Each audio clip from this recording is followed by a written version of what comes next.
Bet tiesiog pasakyti, kad, tarkim, aš išvažiavau. Tu nenori pastatyti? Tai. Nenori, tai gali, kas yra gerai. Paaiškinam. Jau pradėti? Taip, prašau. Emigravusi buvau 2 kartus iš Lietuvos, abu kartus buvau Didžiojoje Britanijoje, Londone. Pirmą kartą išvažiavau prieš 10 metį, tuomet buvau tik sukūrusi šeimą ir reikėjo įsigyti būstą, kadangi Lietuvoje būstą įsigyti už savus pinigėlius perspektyvų praktiškai nebuvo. Bankai paskolų lengvai tuo metu neteikė, tai nusprendėm važiuoti užsidirbti svetur.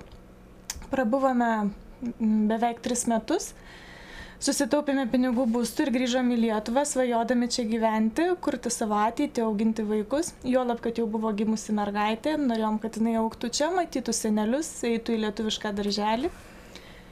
Lietuvoje grįžę gyvenom beveik 8 metus, bet užklupo ekonominė krizė, pajamos vėl sumažėjo.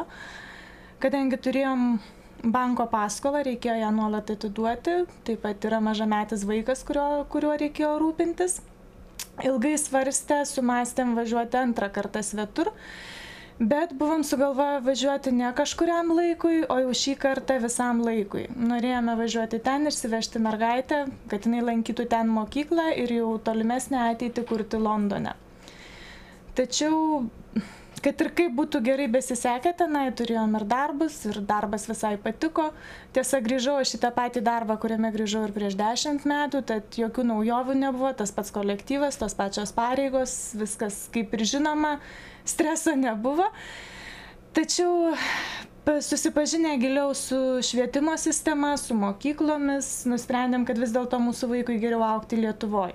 Tai buvo pagrindinė priežastis, kodėl parvykau atgal ir dabar galvoju, kad kažkaip stengsimės gyventi čia, Lietuvoje.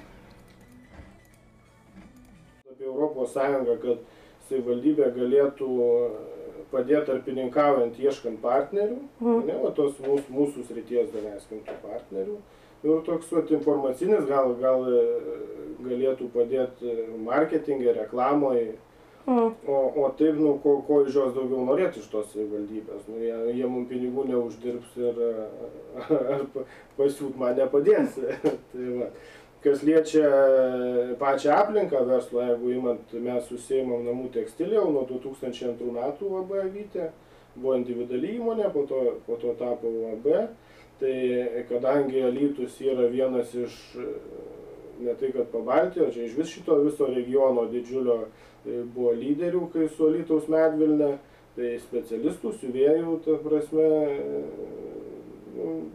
nėra didžiulio trūkumo, specialistai vis tiek išlikę, tai senesnė karta jinai ne taip jau imli emigracijai kaip jaunimas, dėl to kas liečia darbuotojus, nėra didžiulių problemų ir yra viskas gerai. Kalbant apie Europos Sąjungą, vėlgi ten daugiau, mes dabar atsikraustėm į kaimą, kaimo programom yra daug ten tų visų programų, dar tiksliai nesidomėjom, nes to krizės laikotarpiu galvojom, kaip tą verslą išsaugot, kaip mums čia išlikti, įsikrapštyti, o apie tą plėtrą pradėsim galvoti dabar, jeigu neteis ta naujoji krizės banga, kur vėl čia visi gazdina iš eilės. Esam paėmę mikrokreditus, jie, man atrodo, kad yra kažkiek su Europos Sąjungos ten pagalba išmokami, ten tokie iki 86 000 smulkiojoms įmonėms. Tai jų privalumas, kad kompensuoja tas palūkanas ten kažkiek, ten į mėnesį kelis ten šimtukas, kiek ten susidaro. Tai tokia ta pagalba Europos Sąjungos. Įgyvendinama virš 40 projektų, daugiau kaip 200 milijonų litų sumai.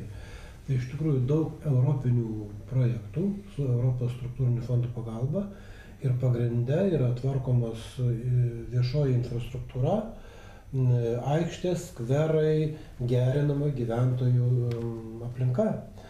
Ir iš tikrųjų mes po metų, po 2 pajusime tos didelius pokyčius, kurie gyvenime šiandieną Europos struktūrinių fondų pagalba.